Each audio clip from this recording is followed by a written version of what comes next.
Si on ne détruit pas toutes les preuves en louant un bulldozer ou en rasant tout ou quelque chose du genre, les preuves resteront là pour qui sait les chercher. Un homme retrouve les ossements calcinés de quelqu'un qui est peut-être son frère. Comment pourra-t-il vérifier qu'il s'agit bien de lui? Sous les décombres d'une maison incendiée, des enquêteurs découvrent des ossements éparpillés.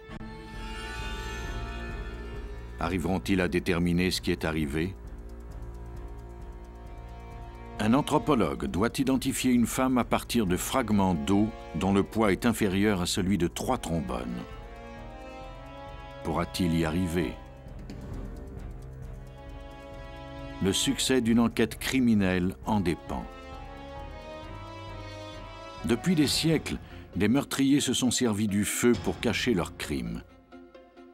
Mais aujourd'hui, la science nous permet de les en empêcher. Même le brasier le plus ardent ne peut détruire les plus brûlants indices.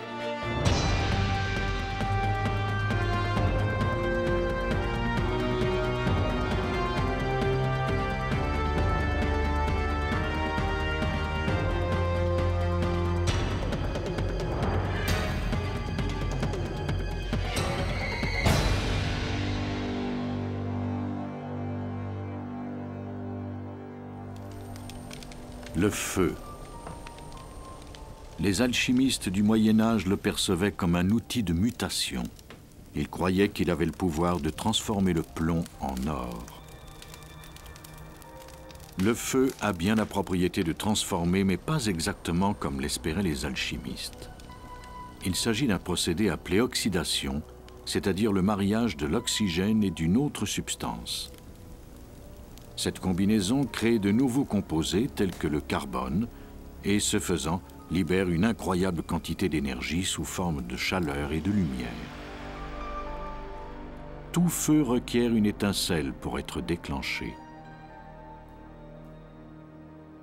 C'est cette petite décharge d'énergie qui entraîne toute une série de réactions.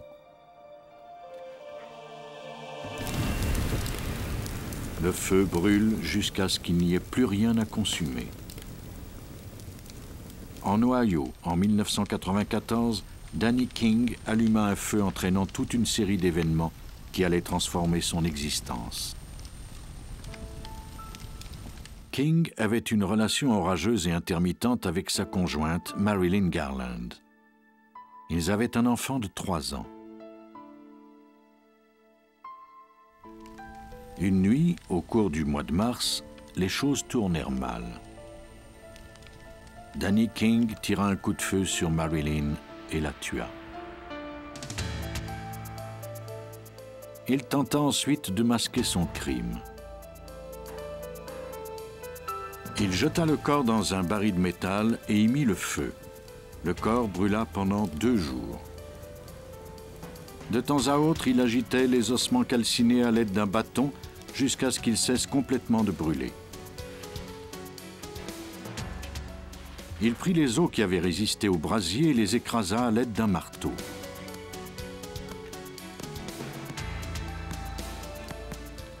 Il recueillit les petits fragments et les jeta dans une rivière. Il se disait sans doute que, sans corps, on ne pourrait pas prouver qu'il y avait eu meurtre. Il plaça ensuite le baril à côté d'autres barils identiques derrière un entrepôt. 6 jours plus tard, et convaincu d'être à l'abri de tout soupçon, Danny King appela la police pour signaler la disparition de Garland. C'est l'inspecteur Ray Todd qui fut assigné à l'enquête. Danny King a signalé la disparition de Marilyn le 26 et a dit qu'elle était partie depuis une semaine. Ce n'était pas la première fois que Marilyn partait quelques jours pour faire la fête. Dans son bureau, l'inspecteur Todd consulta les rapports de personnes disparues. Malgré la réputation de Garland, il ne pouvait prendre cette affaire à la légère. Il fut assisté dans sa tâche par le détective Gregory McCoe. Ce dernier apprit que la famille de Garland était très inquiète au sujet de sa disparition. Nous avons parlé à des membres de sa famille et nous avons obtenu des déclarations contradictoires. Elle avait bien été insouciante quelques années auparavant, mais pas depuis qu'elle avait un petit garçon. Elle ne serait pas partie sans lui. Quelque chose sonnait faux. Ils ne croyaient tout simplement pas qu'elle ait pu prendre ses affaires et partir ainsi. Ils étaient convaincus que quelque chose lui était arrivé. Le détective Mako poursuivit son enquête. La procédure normale était d'abord de questionner la personne qui avait signalé la disparition. Ils convoquèrent Danny King à un interrogatoire en règle. C'était son petit ami, donc un suspect. Notre but était d'éliminer cette hypothèse dès le départ. Mais ce n'est pas ce qui arriva. L'interrogatoire prit une tournure inattendue. Après cette entrevue, nous lui avons demandé s'il accepterait d'être interrogé avec un détecteur de mensonges. Il a alors essayé de changer de sujet. Cela nous a mis la puce à l'oreille. Ils convoquèrent King pour son test avec le détecteur de mensonges le lendemain. King aurait dû rentrer directement chez lui, mais ce n'est pas ce qu'il fit. Préoccupé par le test du lendemain, il se rendit dans un bar et commença à boire. Il y rencontra un camarade et lui fit part de son inquiétude. Plus il buvait, plus il parlait. Bientôt, il avoua avoir tué Garland. Lorsque son camarade comprit que King disait la vérité, il alerta immédiatement la police. Il a déclaré qu'il venait de quitter le bar où King et lui trinquaient depuis quelques heures et que King avait avoué avoir commis un meurtre. La police disposait maintenant de 3 éléments pour poursuivre son enquête. Une femme disparue, une confession à un tiers dans un bar et un suspect nerveux à l'idée de passer le test du détecteur de mensonges. En termes de preuves, c'était mince. Mais les détectives Mako et Todd espéraient au moins mettre King en détention préventive. King vivait avec son enfant de 3 ans et un chien de garde. Les policiers hésitaient à le faire arrêter chez lui. Pour plus de sécurité, ils décidèrent d'attendre au lendemain. Ils ignoraient si King était violent, mais le seul fait qu'il ait peut-être commis un meurtre en faisait un homme dangereux. Les policiers demandèrent des renforts à leur escouade spéciale.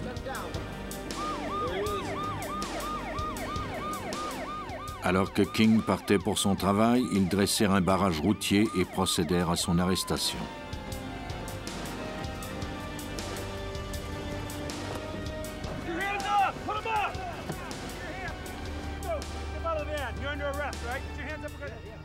Ils pouvaient maintenant poursuivre leur enquête et chercher de nouveaux indices.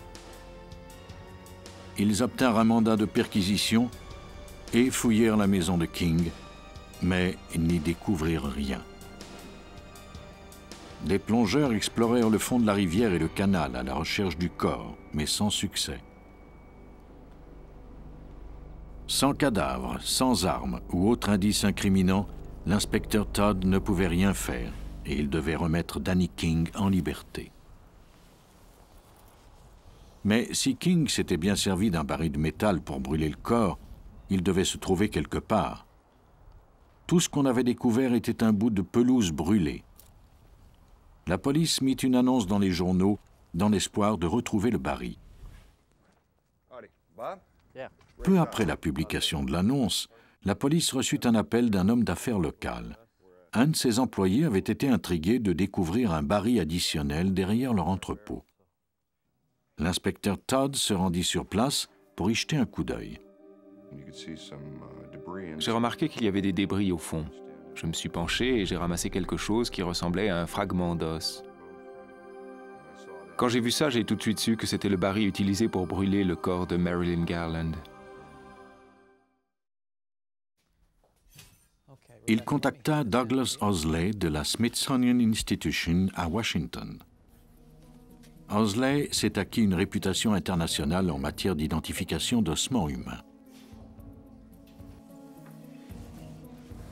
Dans le cas de Marilyn Garland, Owsley raclait littéralement le fond du baril.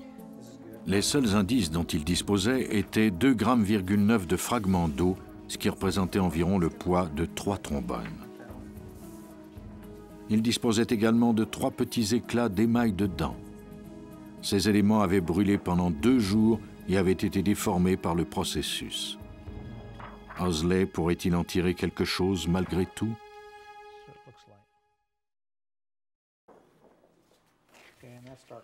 L'anthropologue légiste Douglas Owsley fit face à de multiples embûches lors de l'enquête sur le meurtre de Marilyn Garland. La première consistait à déterminer si les ossements découverts dans le baril étaient bien humains. Nous avons été très chanceux, car un des fragments provenait d'un doigt. Il est facile de voir que les animaux ont des os de pattes caractéristiques. Prenez un sabot, par exemple, ou pensez à ce dont une patte de chien a l'air. C'est très différent des humains.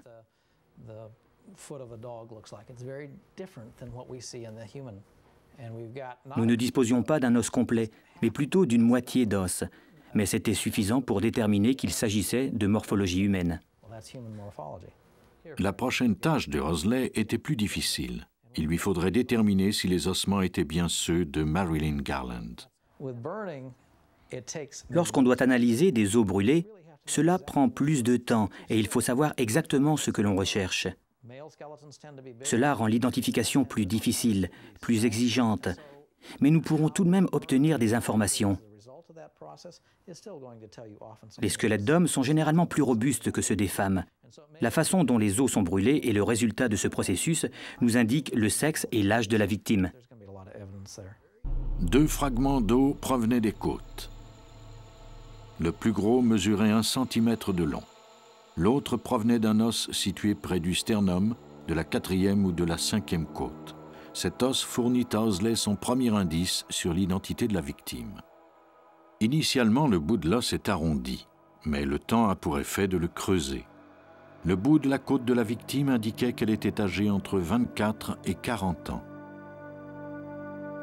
L'os mesurait 3,4 mm d'épaisseur par 13 mm de longueur. Même si on calculait que le feu l'avait réduit d'environ 25%, il était particulièrement petit. La taille indiquait que le sujet était soit une femme, soit un petit homme. Pour le déterminer, Owsley compara la hauteur et l'épaisseur de l'os à un tableau standardisé. Chez la femme, la 5e côte a une épaisseur moyenne de 4,65 mm et celle de l'homme fait de 6,78 à 6,80 mm. L'épaisseur est plus importante. On essaie donc, au meilleur de notre connaissance, d'évaluer la cage thoracique et de déterminer si c'est celle d'un homme ou d'une femme. Cet os donnait une réponse très claire. Selon toute logique, il provenait d'une personne délicate, sans doute une femme. Les os avaient donné leurs informations. Il restait maintenant à examiner les fragments de dents. Owsley ne disposait que de 3 petits éclats d'émail. L'épaisseur de l'émail indiquait qu'il s'agissait de dents adultes. La forme des fragments fournissait des informations sur leur emplacement dans la bouche de la victime. Certaines marques indiquaient un travail de soins dentaires, mais ces informations ne suffisaient pas. Owsley fit appel à une technologie de pointe afin de retrouver les traces de plombage pour les comparer au dossier dentaire de Garland. Il envoya les fragments au laboratoire d'analyse de la Smithsonian, où ils subirent une spectroscopie par résonance magnétique.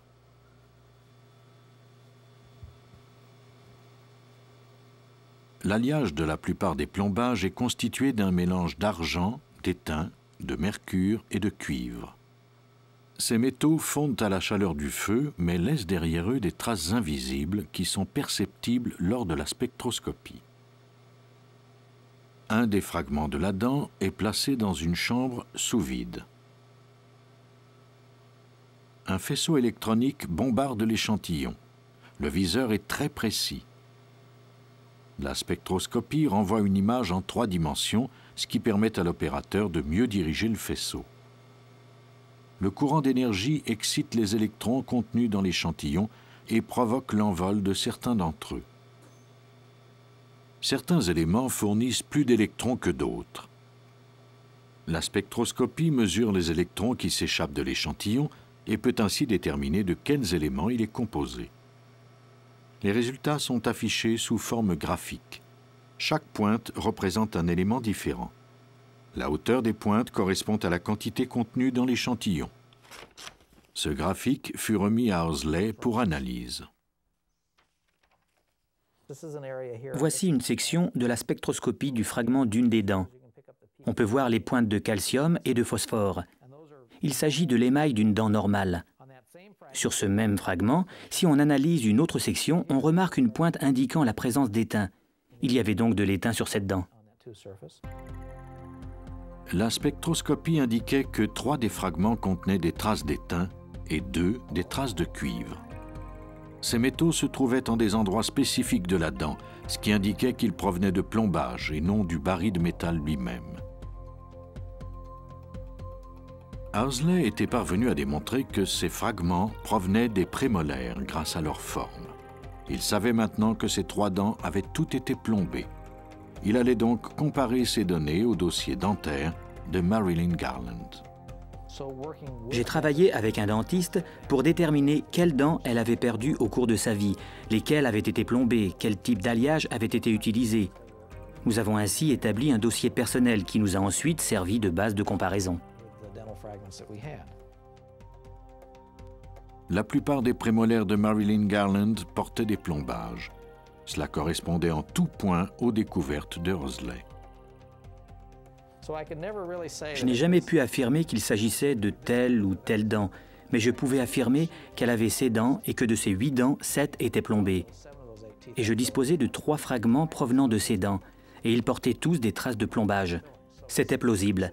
Cela corroborait la comparaison et nous fournissait un nouvel indice. Chacun de ces indices s'ajoutait aux autres pour créer le portrait d'une victime qui ressemblait étrangement à Marilyn Garland. Marilyn Garland était âgée de 35 ans, mesurait 1,55 m et pesait 52 kg. De toute évidence, ils ne pouvaient prouver que c'était elle. Mais ils pouvaient cependant affirmer qu'il s'agissait d'une petite femme, possiblement une femme blanche, qu'elle était âgée entre 25 et 35 ans. Ils ont vraiment pu restreindre le champ de leur recherche et c'est ce qui m'a surpris. À partir de quelques ossements calcinés, pouvoir obtenir tant d'informations. C'était très surprenant.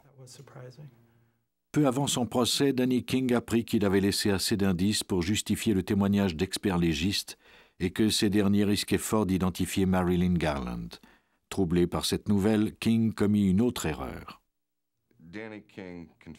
Danny King s'est à nouveau confessé, cette fois-ci à son compagnon de cellule, à la prison de Summit County, et son compagnon a fini par nous le dire. Danny King lui avait même dit où il avait jeté son arme à feu. King avait déclaré avoir caché son revolver dans un collecteur d'eau pluviale derrière un restaurant. Le détective Todd se rendit sur les lieux et trouva tout de suite l'arme. Les policiers disposaient de tout ce dont ils avaient besoin, les aveux, le baril calciné et l'arme du crime. Quant aux fragments d'eau, l'analyse de Douglas Owsley fournirait des indices très convaincants. Danny King fut déclaré coupable de meurtre et condamné à une peine d'emprisonnement minimale de 21 ans. Des générations de meurtriers ont utilisé le feu pour éliminer les traces de leurs crimes, mais il reste toujours certains indices qui n'attendent qu'à être découverts. Au Tennessee, des enquêteurs ne disposaient que de quelques fragments d'eau brûlés pour déterminer non seulement l'identité d'un homme, mais également les étranges circonstances de sa mort. Le 15 janvier 1981, à Kingsport, au Tennessee, une maison est complètement ravagée par le feu sans que les pompiers ne parviennent à la sauver. Personne n'avait revu le propriétaire, James Grizzle, depuis le sinistre. On ne s'en était pas inquiété, car Grizzle passait la plupart de son temps en Virginie. Le détective James Moffitt de la police de Kingsport reçut un appel de la mère de Grizzle en Virginie. Elle n'avait pas eu de nouvelles de son fils depuis plusieurs jours. Moffitt eut le pressentiment qu'il se passait quelque chose d'anormal. Il savait que Grizzle avait engagé un homme qui résidait chez lui. L'homme s'appelait Stephen Leon Williams et il aidait Grizzle à faire des travaux de rénovation. Je connaissais Stephen Leon Williams. J'enquêtais sur cet individu à propos de certains vols. Je savais qu'il vivait avec M. Grizzle à Hawkins County. J'avais parlé à M. Grizzle à propos de Leon environ une semaine avant l'incendie. L'équipe de pompiers n'avait pas cherché de corps. Mais suite au téléphone de la mère de Grizzle, Moffitt commença à penser que l'incendie avait peut-être servi à camoufler un autre événement. Si Grizzle se trouvait dans la maison lors du sinistre, ses ossements s'y trouveraient toujours. Moffitt aurait besoin de l'aide d'experts pour déterminer si la mort de Grizzle était accidentelle ou si c'était un meurtre. Il contacta l'anthropologue légiste de l'État, William Bass. C'était un cas intéressant. D'habitude, lorsqu'une maison brûle, il y a la présence des pompiers. Beaucoup de personnes se trouvent sur les lieux. Mais dans ce cas-ci, personne n'était allé dans la maison. Quand nous sommes arrivés, il n'y avait même pas d'empreinte de pas. Nous étions les premiers à y mettre les pieds. Le site était intact. S'il y avait eu un crime, cela signifiait que les indices y seraient toujours. Moffitt indiqua à Bass l'emplacement des chambres, de la cuisine et de la salle de séjour afin que ce dernier puisse s'y retrouver. Comme s'il s'agissait d'une excavation archéologique, l'équipe examina et manipula à la truelle et au pinceau tous les débris. On prenait soin de ne déplacer qu'une seule brique à la fois afin de s'assurer qu'aucun indice n'échapperait à l'analyse. Environ 1 heure après le début des fouilles, Bass découvrit sur le sol de ciment de la cave des os humains qui provenaient de la partie inférieure d'une jambe. Bientôt, l'équipe découvrit d'autres ossements dispersés à travers les décombres. Un scénario commençait à prendre forme. Le corps était couché sur le dos, mais les jambes étaient par-dessus le corps, comme lorsqu'on est couché et qu'on lève les jambes vers la tête. Mais il n'y avait plus de tête. La victime avait été séparée en deux à la hauteur des épaules et la tête était à 3,5 mètres de distance de l'autre partie du corps. Le fait en soi n'était pas si étrange. La victime avait très bien pu tomber de l'étage et son corps s'était fracassé sur le sol de la cave. Ce n'était peut-être pas cependant ce qui s'était produit. Si le corps était tombé, Bass aurait découvert des débris entre le squelette et le sol. Mais la victime avait littéralement fusionné avec le sol. C'est comme un morceau de viande que l'on prend et que l'on met dans une poêle. La viande colle sur une surface chaude. Dans ce cas-ci, les vêtements ont fusionné à cause des graisses qui s'échappaient. Nous avons dû les arracher. Il n'y avait aucun débris entre le sol et les ossements. L'état des vêtements indiquait à Bass que la victime se trouvait dans la cave au début de l'incendie. Si le corps n'était pas tombé de l'étage supérieur, il n'y avait qu'une seule explication au dispersement des os. Une explosion. Les déclarations des voisins confirmèrent l'hypothèse de Bass. Ils avaient entendu une détonation peu avant le début de l'incendie. Bass découvrit lors de son analyse que le tronc avait été séparé et que la source de l'explosion était située sur la poitrine de la victime. Mais il découvrit ensuite un autre indice. Les restes d'une balle de fusil reposaient sur le sol, juste sous le cœur de la victime. La balle était en forme de champignon, ce qui indiquait qu'elle avait traversé le corps de la victime, puis s'était écrasée au sol. Au premier coup d'œil, cela ressemblait à un homicide. Mais devant un tribunal, il fallait des preuves. Les spéculations ne suffiraient pas. Afin de prouver qu'il y avait eu meurtre, Bass devrait rassembler le plus d'indices possible. De retour à son laboratoire de l'Université du Tennessee, Bass commença un examen plus poussé des os découverts dans la maison de Grizzle. Qu'est-ce qui avait causé la destruction de la maison et la mort d'un individu? Il ne serait pas facile de répondre à cette question.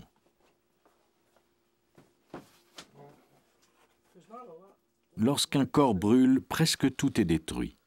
Les jambes et les bras se détachent.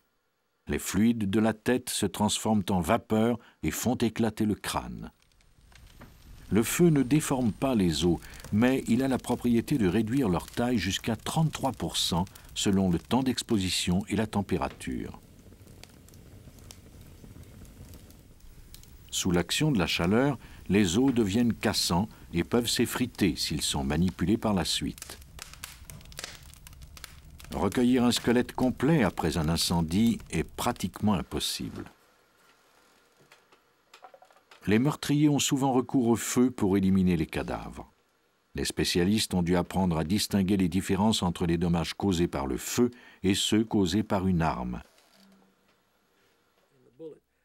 Même une balle dans la tête peut passer inaperçue si les experts légistes ignorent comment la découvrir. Toutes ces parties étaient entremêlées. Nous les avons radiographiées et nous avons constaté qu'il y avait de petits éclats de plomb sur les os, ce qui nous indiquait que l'individu avait été atteint par un projectile. Ensuite, nous avons voulu déterminer où s'était logé ce projectile. Nous avons fait la reconstitution du crâne et nous avons ainsi découvert le lieu d'entrée du projectile.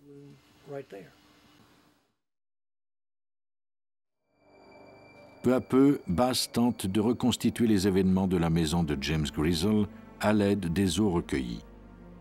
La balle au bout aplati et les os dispersés indiquent un meurtre et la couleur des ossements appuie cette hypothèse. La chaleur a pour effet de colorer les os. Les experts légistes parviennent à estimer la température d'un feu grâce à cette couleur. Si le feu est particulièrement chaud, cela indiquera qu'un combustible comme l'essence a été utilisé et qu'il s'agit sans doute d'un incendie criminel. À environ 285 degrés centigrades, les os prennent une teinte rougeâtre ou brun-gris. Entre 500 et 650 degrés, ils deviennent noirs. Au-dessus de 650 degrés, toute matière organique est consumée et il ne reste plus qu'une coquille blanche constituée de calcium. Les ossements de la maison de Grizzle étaient blancs. Ils avaient brûlé à une température approximative de 1000 degrés, ce qui démontrait qu'un combustible avait été utilisé. Bass en conclut qu'il s'agissait bien d'un incendie criminel. Il avait donc la preuve qu'il y avait bien eu homicide. Grâce aux ossements brûlés, il avait découvert que la victime avait été tuée par balle, que le corps avait été séparé et qu'on avait ensuite mis le feu à la maison afin de camoufler le crime. Mais qui était la victime? Bien que Bass fût presque certain qu'il s'agissait de Grizzle, il devait le prouver. Sans une identification formelle, Moffitt ne pourrait pas faire arrêter le criminel. Pour identifier la victime, Bass commença par l'examen des sutures du crâne. Celles-ci se referment avec l'âge et disparaissent vers 40 ans. À l'intérieur du crâne de la victime, les sutures s'étaient effacées. À l'extérieur, elles avaient presque complètement disparu aussi. Ceci nous indiquait que le sujet était au moins dans la trentaine. On peut également déterminer l'âge d'une autre façon, en examinant les articulations entre les os. À mesure que l'on vieillit, l'organisme fabrique de plus en plus de matière osseuse autour des articulations. La matière osseuse des os de l'incendie confirmait qu'il s'agissait d'une personne d'environ 35 ans. James Grizzle était âgé de 38 ans. Bass examina ensuite l'os occipital, c'est-à-dire la protubérance située à l'arrière de la boîte crânienne. Cet os est plus gros chez l'homme que chez la femme. Bass conclut que la victime était un homme. C'est un des meilleurs cas que j'ai observés. Ceci est un cas classique, tel qu'on pourrait le voir dans un manuel d'anatomie. On peut vraiment voir que l'individu est un homme. Cette partie, à elle seule, nous permet de déterminer non seulement le sexe, mais aussi l'âge. À partir des fragments recueillis, Bass avait pu déterminer que la victime était un homme blanc dans la trentaine avancée. Cette description correspondait à celle de James Grizzle, mais elle n'était pas encore assez précise pour être présentée devant les tribunaux. Bass concentra alors ses efforts sur l'analyse du dossier dentaire de Grizzle. Nous avons découvert ce plombage. Nous savions que la victime avait consulté un dentiste. Nous avons alors demandé à la police d'obtenir le dossier dentaire de Grizzle auprès de sa famille. Bass compara une dent découverte dans les décombres aux dents du dossier de Grizzle. La structure et la forme de l'une d'entre elles étaient identiques. Le squelette était bien le sien. l'analyse dentaire avait permis à Bass de faire une identification rapide et facile. Il était cependant primordial qu'il commence par l'identification de la victime à partir des ossements, sinon il n'aurait pu savoir s'il y avait plus d'une victime sous les décombres. Si les os et les dents fournissaient les mêmes informations, Bass serait sûr qu'il n'y avait qu'une victime et que cette personne était bien James Grizzle. Cette information permit au détective Moffitt de faire accuser Leon Williams. On découvrit ensuite que ce dernier avait volé la camionnette de Grizzle et qu'il avait émis de faux chèques. Confronté à ces preuves, Leon Williams passa aux aveux et confirma les découvertes de Bass. Il avait tiré sur James Grizzle dans le sous-sol de sa maison, avait versé de l'essence, avait attaché des explosifs à la victime qui, lors de la détonation, avait incendié la maison. Leon Williams fut condamné à la prison à perpétuité. Si on ne détruit pas toutes les preuves en louant un bulldozer ou en rasant tout ou quelque chose du genre, les preuves resteront là pour qui sait les chercher. Cela a pris un certain temps, mais notre reconstitution des événements s'est avérée en tout point conforme à la description qu'en a faite le coupable. William Bass est parvenu à démasquer un meurtrier qui avait pourtant déployé mains et efforts pour cacher son crime. Ailleurs, aux États-Unis, un homme tenterait l'impossible pour rapatrier la dépouille de son frère disparu au Guatemala. Nous sommes au Guatemala en 1985. Le pays est aux prises avec une guerre civile entre le gouvernement et la guérilla communiste. Dans les villages les plus reculés, le gouvernement engage des équipes de patrouilleurs composées de civils armés. Chacun de ces civils doit être de service une journée par semaine. Le gouvernement fournit les armes, mais ne donne pas d'entraînement. La milice a le mandat de surveiller les dissidents communistes. Mais personne ne contrôle la milice. Pour un jeune journaliste ambitieux, le Guatemala était très attirant cette année-là. Le journaliste Nick Blake et son photographe Griffith Davis avaient sous-estimé le danger. Ils étaient sur la piste d'un bon reportage et étaient partis pour un endroit reculé du pays où ils disparurent. Le frère de Nick Blake, Randy, fit tout ce qu'il put pour découvrir ce qui était arrivé. Mon frère a disparu en mars 1985 et j'ai fait plusieurs requêtes auprès du département d'État ainsi qu'à 4 ou 5 agences fédérales telles que la CIA et l'Agence de sécurité nationale depuis 1987. Randy Blake suivit plusieurs fausses pistes. Puis, 1 an et demi après le début de ses recherches, il eut vent d'une histoire racontée par un professeur américain qui résidait au Guatemala. Il allait à des fiestas et à un moment donné, les gens lui ont parlé de ces Américains, ces gringos qui s'étaient fait tuer par la patrouille.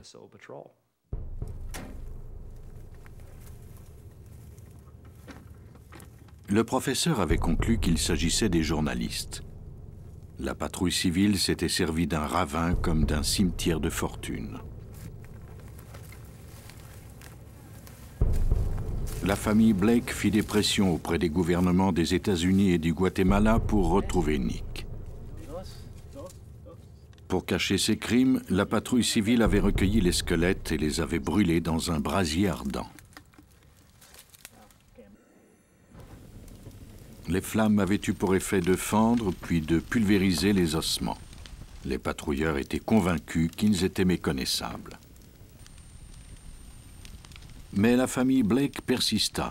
Les patrouilleurs furent contraints à envoyer les ossements aux États-Unis, où ils finirent par arriver en 1990.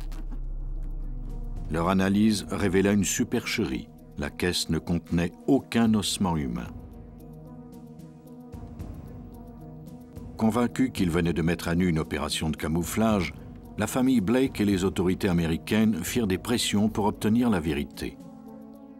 Felipe Alva, le commandant régional de la patrouille civile du Guatemala, refusait de divulguer des informations jusqu'à ce que les Blake trouvent une façon de le faire parler.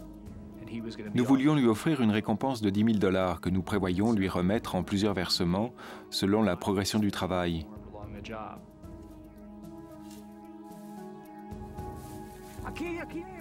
Alléché par cette offre, Alva accepta d'envoyer la vraie dépouille aux États-Unis à la condition que la famille promette de ne pas engager de poursuites judiciaires. Il a déterré une partie des ossements qui provenaient du site et il nous les a envoyés dans 2 boîtes. C'était très étrange. C'était comme des petits cercueils, des petites boîtes de pain doublées de velours. Il y avait de la terre à l'intérieur et quelques fragments d'eau épars. C'est tout ce qui restait de mon frère et de son ami.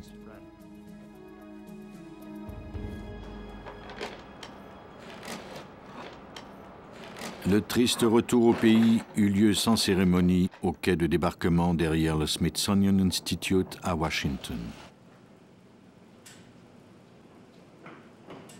Les ossements anonymes avaient parcouru près de 5000 kilomètres après une série de démarches inutiles de tromperies et de mensonges. Mais il restait des analyses à faire avant que la famille Blake ne puisse faire enterrer Nick et mettre un terme à cette triste histoire. Cette fois-ci, il devait s'assurer que les os reçus étaient bien ceux de Nick et de Griffith. La délicate tâche d'identifier les ossements fut confiée à l'anthropologue légiste Douglas Owsley. Lorsque les caisses arrivèrent, elles furent d'abord radiographiées car on voulait s'assurer que rien n'avait été endommagé pendant le voyage. Leur contenu n'avait rien d'étonnant. Il s'agissait surtout de terre, de cendres, de racines et de fragments d'eau.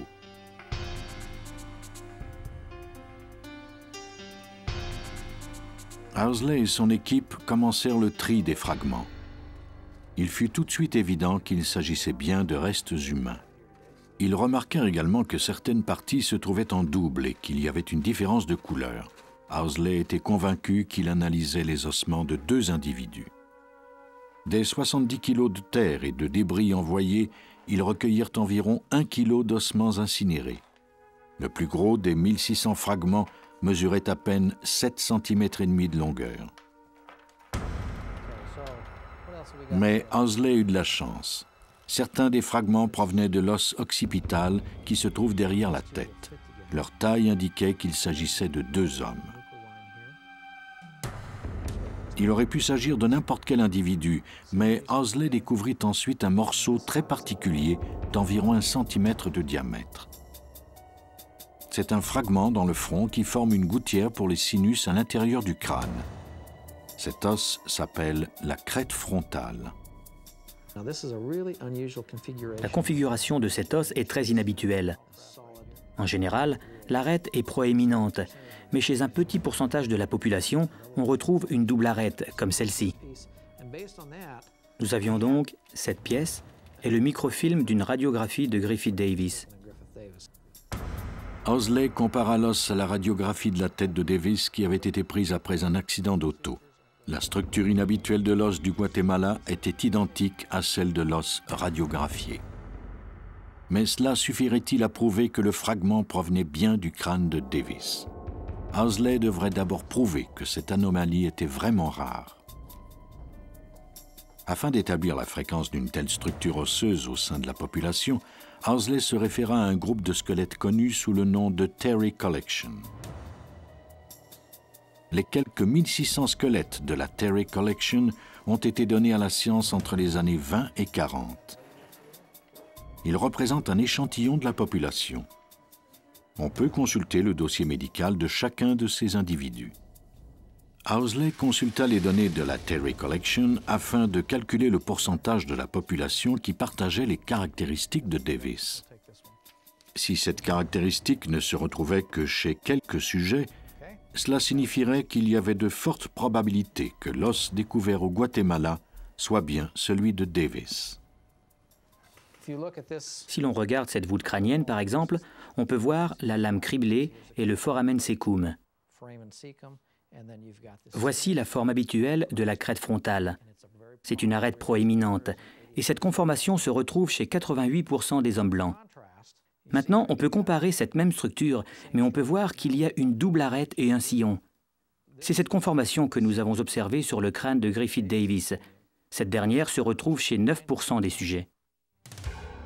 L'os du crâne de Davis et celui qui provenait du Guatemala présentaient tous deux les mêmes caractéristiques inusitées. Il y avait donc de fortes probabilités qu'il s'agisse de la même personne. Mais qu'en était-il de Nick Blake? L'échantillon reçu était si limité qu'un seul autre test pouvait être effectué. Owsley détermina l'âge approximatif des deux dépouilles en analysant les sutures du crâne. Les sutures sur les fragments attribués à Davis avaient presque disparu, ce qui indiquait que l'individu était dans la trentaine. Celle de l'autre sujet était encore très apparente, ce qui indiquait qu'il était plus jeune. Cela nous aide à différencier les deux. Les deux hommes avaient environ 11 ans de différence et cela m'a permis de déterminer lequel était le plus jeune. Au moment de son décès, Griffith Davis était âgé de 38 ans et Nick Blake de 27 ans. Les calculs d'Owsley s'étaient révélés exacts. Pour Randy Blake, les résultats étaient encourageants, mais encore trop imprécis. Nous nous disions que c'était sans doute Nick, mais nous voulions vérifier sur place.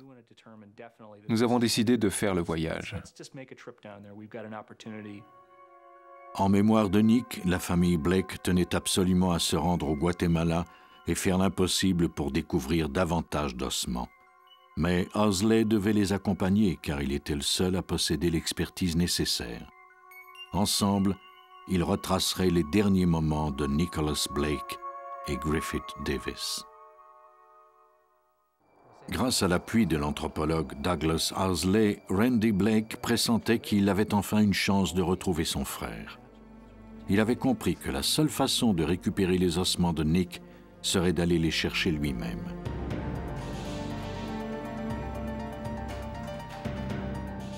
Au mois de juin 1992, Owsley, Randy et Sam Blake partirent pour le Guatemala.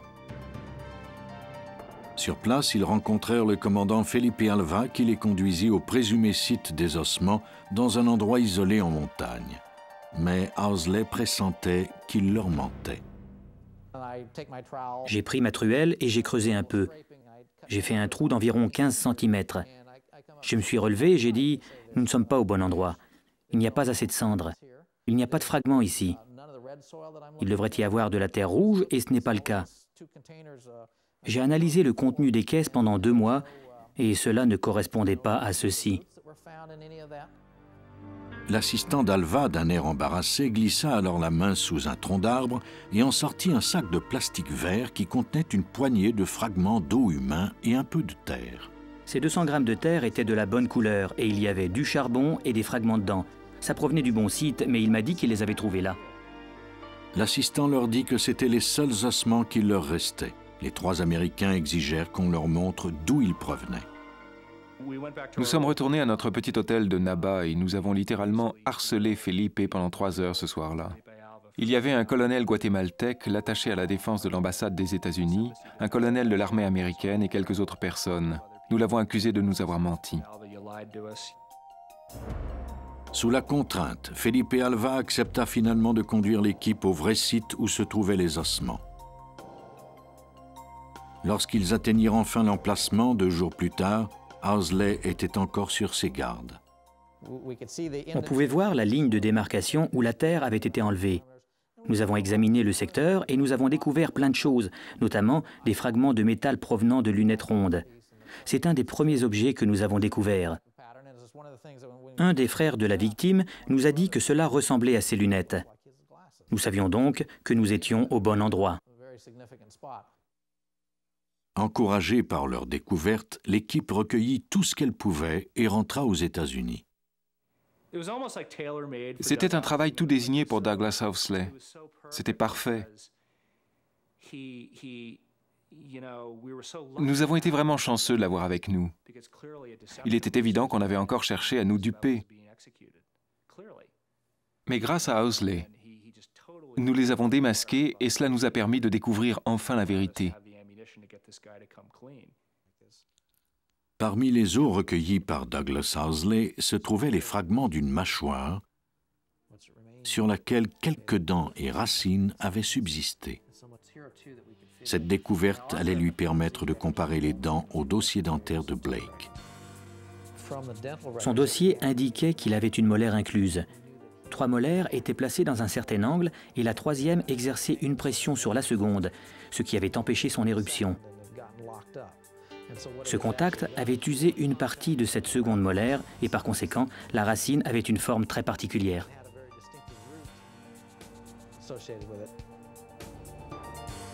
Grâce à la forme des dents et des racines, Owsley put enfin identifier formellement Nick Blake.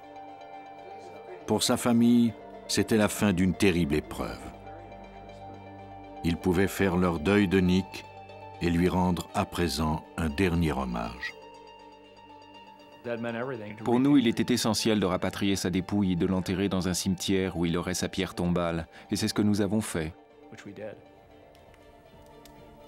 Malheureusement, il n'y avait pas assez de fragments pour démontrer que Blake et Davis avaient été tués par balle.